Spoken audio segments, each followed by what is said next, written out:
राधे राधे दोस्तों, कैसे हैं आप सब। उम्मीद करती हूँ कि आप सब बहुत ही अच्छे होंगे। जैसा कि आप सब जानते हैं कि आज हम बात करेंगे कि जिन घरों में लहसुन प्याज का खाना बनता है तो हम अपने लड्डू गोपाल जी का भोग किस तरीके से उनको भोग लगा सकते हैं और किस तरीके का भोग हम उन्हें नहीं लगा सकते। और अक्सर आपने देखा होगा कि जिन घरों में लहसुन प्याज का खाना बनता है, क्योंकि क्या होता है ना दोस्तों कि सबके घर में अलग अलग तरह के लोग होते हैं। कोई बिना लहसुन प्याज का खाना खाना पसंद करता है और कोई लहसुन प्याज के बिना खाना खा ही नहीं सकता है। तो ऐसे में हमारे सामने ये चुनौती होती है कि हम अपने लड्डू गोपाल जी के लिए किस तरीके का भोजन बनाएं ताकि हमारे लड्डू गोपाल जी भी ग्रहण कर सके। तो इसमें कोई चिंता का विषय है नहीं, क्योंकि आप लोग जानते ही हैं कि जिस घर में लड्डू गोपाल जी की पूजा होने लगती है और जिस घर में उनकी महिमा मतलब उनकी कृपा होने लगती है, तो उस घर में आपने देखा होगा कि धीरे धीरे लहसुन प्याज का खाना बनना भी बंद हो जाता है। क्योंकि एक तरह का उनके अंदर वो चीज़ आ ही जाता है कि जैसे कि एक वक्त में उनको एक समय ऐसा आता है कि उनको लहसुन प्याज का खाना मतलब कि खाना पसंद ही नहीं होता है। वो बिना लहसुन प्याज का वो बिना लहसुन प्याज का भी खाना उनको बहुत ही टेस्टी लगता है। और अगर एक बार लड्डू गोपाल जी को दिल से अपना लिया है दोस्तों, तो यकीन मानिएगा कि आपको जो भोग में आप उनको खाना चढ़ाते हैं वो भोग प्रसाद के रूप में आप ग्रहण करेंगे तो वो इतना अमृत लगता है कि आप विश्वास नहीं करेंगे। क्योंकि कभी जैसे कि जब मैंने भी लड्डू गोपाल जी को ले आया था तो अक्सर ये मैं सोचती थी कि बिना लहसुन प्याज का कैसे मैं खाना बनाऊंगी। क्योंकि अक्सर क्या होता है, जैसे पनीर वगैरह की सब्ज़ी या कोई भी ग्रेवी वाली जो सब्ज़ी होती है तो बिना लहसुन प्याज का वो बनता ही नहीं और वो अच्छा भी नहीं लगता था। तो मैं यही असमंजस में रहती थी कि मैं कैसे बनाऊंगी। तो इसमें भी कोई संशय वाली बात नहीं है, इसमें कोई असमंजस बनने वाली भी बात नहीं है, क्योंकि ये सबके साथ ही होता है। और आज वो दिन देखिए और आज का दिन देखिए, हमारे घर में लहसुन प्याज का बहुत मतलब कि कम से कम खाना बनता है।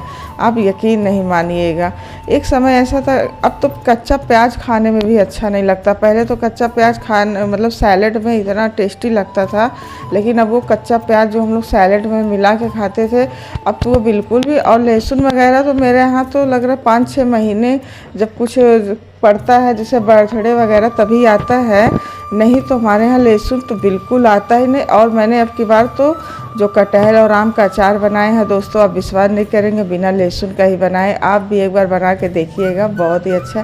तो ये कहीं ना कहीं वो भाव आपके अंदर डाल ही देते हैं। आइए अब चलिए बात करते हैं कि जिसके घर में जो नहीं मतलब कि होते हैं ना, परिवार में कई तरह के लोग होते हैं कि मतलब उनको नहीं पसंद है कि हाँ कि हमको बिना लहसुन प्याज का खाना। तो उनके लिए आप क्या करिए, जब भी आप दाल वगैरह बनाते हैं तो आप सादी दाल निकाल लीजिए उनके लिए और अलग से उनके लिए जीरे का नॉर्मल सा तड़का देसी घी से डाल दीजिए। और फिर लेकिन हाँ, जब भी आप खाना बनाइए दोस्तों प्याज वाला, तो सबसे पहले हमारे लड्डू गोपाल जी के लिए जो भी आप बना रहे हैं तो सबसे पहले उनके लिए बना कर निकाल दीजिए, नहीं तो फिर गैस हमारा फिर जूठा हो जाता है। तो जूठा गैस पे फिर वो भोग नहीं बनता है हमारे लड्डू गोपाल जी का। अगर आप बना भी लेते हैं तो आप बाद में गैस चूल्हे वगैरह को अपने साफ़ कर लीजिए, फिर उसके बाद उनका भोग बनाइए। और अगर आप भोग नहीं बना सकते, आप उनको खाना नहीं खिला सकते हैं, जैसे आपके पास भाई सबके घर में बहुत तरह तरह के बच्चे होते, सभी तरह की फैमिली होती है, बच्चों को स्कूल जाना है और भी मेंबर्स हैं जिनको कहीं और जाना है या पढ़ाई कुछ भी करने के लिए जॉब वगैरह पे। तो अगर ये आपसे नहीं हो पाता है तो आप क्या क्या करिए कि फल और क्या कहते हैं जो मिठाई वगैरह होता है ये सब आप उनके लिए 1 हफ्ते के लिए मंगा के रख लीजिए। आप उनको 4 मीठी और कभी कभार आप क्या करिए दोस्तों, मठरी वगैरह बना लीजिए, खुरमा वगैरह बना लीजिए। आप उनके लिए ये सब 1 हफ्ते 10 दिन के लिए बनाकर स्टोर करके आप रख दीजिए, फिर आप उसको उनको भोग में लगाइए दोस्तों। इससे भी और लड्डू गोपाल जी का हमारे बहुत मतलब, क्योंकि उनको तो मीठा तो पसंद है ही, तो इसलिए इसमें कोई ये नहीं है कि हाँ कि लड्डू गोपाल जी को हमने ये लगाया वो खाना नहीं लगा, मतलब जो खाना हम लोग खाते हैं।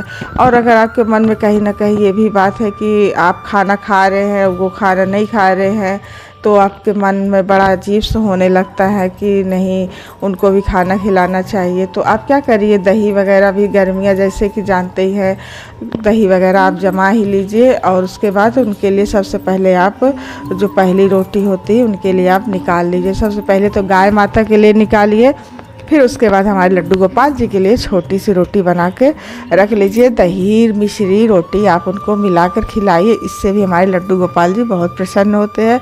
और अगर ठंडी का दिन है तो आप उनको दूध रोटी, पराठा वगैरह और आलू के पराठे, जैसे आलू आप 1-2 ठो बॉयल कर लीजिए, उनके लिए सादा पराठा आलू का हल्का सा सेंधा नमक वगैरह डाल दीजिए, मसाला वगैरह नहीं डालिए। आप उनके लिए उस तरीके का आलू का पराठा बना सकते हैं। और अगर दोस्तों आप चाहते हैं कि हम उनको भुजिया या सब्जी खिलाएं, तो आप आलू की भुजिया नॉर्मल जीरे से या फिर कड़ी पत्ता अगर आपके यहाँ तो आप उससे तड़का दे दीजिए। इससे भी हमारा, आप यकीन नहीं मानेंगे, वो सब्ज़ी इतनी टेस्टी बन जाती है कि आप विश्वास नहीं मानेंगे।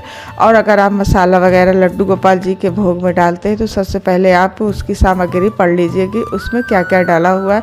क्योंकि क्या होता है, कभी कभी कोई जो मसाले वगैरह होते हैं उसमें सूखा ऑनियन और गार्लिक ज़रूर मिला होता है, तो ये सब भी चेक करना ज़रूरी है, नहीं तो फिर मतलब अनर्थ हो जाएगा। तो इसलिए अनर्थ तो नहीं होगा, ये तो मन में लोगों का भ्रम है, क्योंकि गलतियाँ तो हम इंसानों से ही तो होती है और किसी से तो होती नहीं है।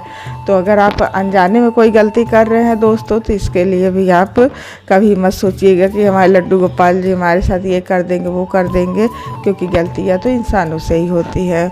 और हमारे लड्डू गोपाल जी तो हैं ही इतने नटखट कि वो आपके साथ कभी बुरा ना होने देंगे, ना ही कभी आपके साथ बुरा होगा। क्योंकि उनकी जब कृपा दृष्टि आपके ऊपर जब बन जाती है तो आपका कोई एक बाल बांका भी नहीं कर पाता है। क्योंकि होता है ना, जब दुख आता है तो आप उससे कह सकते हो कि हमारे पास तो लड्डू गोपाल जी आ जा दुख, तो मेरा तो क्या बिगाड़ सकता है। तो उसके साथ कभी दुख आ ही नहीं सकता है।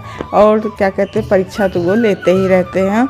और हाँ दोस्त, एक बात और बतानी थी, जैसा कि अगर आप खाना अगर जैसे भोग होता है नहीं बना सकते हैं, तो आप क्या करिए, जब शाम की आरती वगैरह होती है तो सबसे पहले, अभी तो गर्मियाँ स्टार्ट हो गई हैं, जो कि जैसे आप हलवा वगैरह बना लीजिए, कभी सूजी का, बेसन का हलवा बना लीजिए, और क्या कहते हैं, कभी पकौड़े वगैरह बना लीजिए, पोहा बना लीजिए। इस तरीके का नाश्ता आप बनाकर उनको खिला सकते हैं।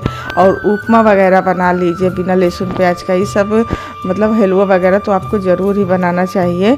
और चिप्स वगैरह अगर आप रखे हैं अच्छे से अपने हैंडमेड जो घर में आपने बनाए हैं, तो आप उसको भी तल के उनको भोग लगा सकते हैं। तो देखिए, आपने उनको भोग तो लगाया ही है, ऐसा तो है नहीं कि आपने उनको कुछ भोग नहीं लगाया है। तो इसमें कोई वो नहीं है कि आप लड्डू गोपाल जी बिना भोग के हैं। तो फल तो सबके घर में रहता ही है, आपको कोई भी सीजनल फल आप उनको अर्पण कर सकते हैं। तो इसमें कोई दोस्तों मतलब मन में भ्रम मत रखिएगा कि हम लड्डू गोपाल जी को भोजन नहीं करा पा रहे हैं।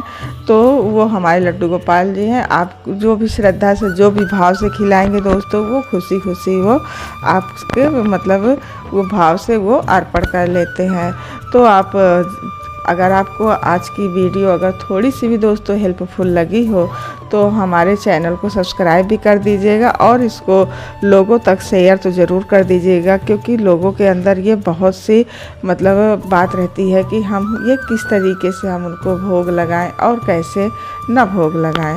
तो चलिए दोस्तों, हम आपसे फिर से मिलते हैं। और अगर आपको लड्डू गोपाल जी के बारे में और कोई भी जानकारी लेनी है तो आप हमें कमेंट सेक्शन में ज़रूर बताइएगा। और एक लाइक का बटन तो हमारे लड्डू गोपाल जी के लिए तो ज़रूर दबा दीजिएगा दोस्तों। तो चलिए, हम आपसे फिर से मिलते हैं दोस्तों। राधे राधे।